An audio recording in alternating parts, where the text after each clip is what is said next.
Well, as I understand, Your Honor, Yung totoong reason, Yes. bakit? we really want Practical reason, sabihin na lang. para sana hindi na nila gagalawin yung NEP. Ginalaw na nga yung NEP eh. Pagka hindi na nila gagalawin sana yung NEP sa BICAM. May I interject, Mr. Chair? Yes, Senator With Marcoleta. your permission. Secretary, pag preparation ng budget, meron na kayong mga ceilings, di ba? Yes, Your Honor. Tapos meron kayong tinatawag na allocable. Yes, Your Honor. Yun yung insertion. How much percent is that? The allocable to its members, each member of Congress, Your Honor. Maybe Yusek Kati can answer that since he is in the planning service. Pagkaraniwan sa experience mo, Yusek Kati, yung allocable, para hindi nagalawin nga yung inyong mga provisional estimates doon. Ano magkano yun? Ilan ang porsyento niya? Pagtutusin. Yusek Kati. Allocable for the legislative allocable for House and the Senate, approximately 50% of the budget ceiling. Okay, that will be how much? Do you have a range? Kung 900 po yung ceiling namin per net, around half of it. Magkano nga yun? Mga 450. Okay, 450 billion. And then, Mr. Chair, papasok yung sinasabi yung leadership. So itong 450, 50% siya eh. Leadership fund, mga ilang porsyento yun Kasama na po yun. sa 450. Okay. Pagkatapos, Mr. Chair, bakit po ang DPWH ay nagsasabit ng unprogrammed funds sa DBM hindi nyo naman budget yun? Your Honor, as far as I can recall, the unprogrammed funds emanates from the House of Representatives. Hindi nga po eh.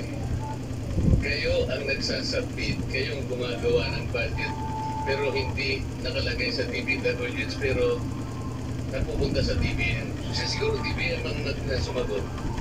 Di ba yun ang program pa sa inyo? Mr. Chair, as to the projects of DPWH, wala po napupunta sa program once we submit the budget to Congress. Kaya hindi na napupunta yung unprogramming, kaya na hinahanap natin. Alam po ninyo, ang tinutumbok namin dito yung sistema kasi while we are also looking into the micro details of all this, ang pinaka-importante rito, tumpukin natin yung sistema. Bakit po nagkakaroon ng program? Kasi nag-upload po yung mga ilang porsyento yun. Yusek Kati, kung kukwentahin mo yung program. Parang ang total po for 2 years is around less than 200 ang total. Let's take yung 2025 muna. So para maitagdag natin sa 450 in-estimate po kayo. Program.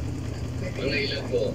Wala pong 2025 na nalisan ko. O in the last 2 years, ilan yun? Less than 200 ay So 150 palagay mo? Okay, 150. So dito lamang 600 billion na to. Ito pa, Mr. Chair.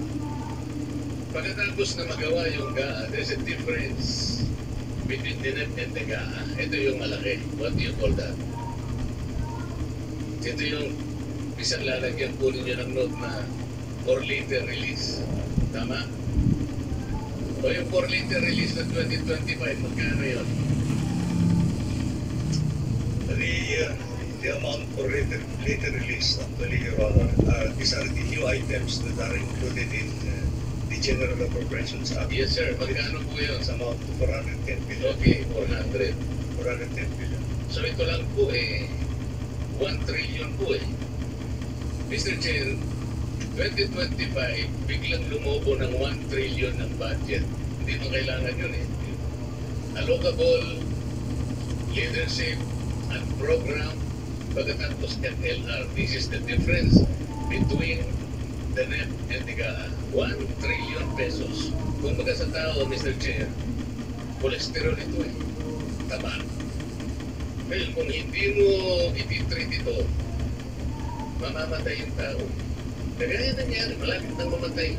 Kaya ekonomiya natin dahil sa nangyari. Kaya dapat natin i-correct ang system. Dito lamang po, easily, 1 trillion. Yun po hinahanap natin dito.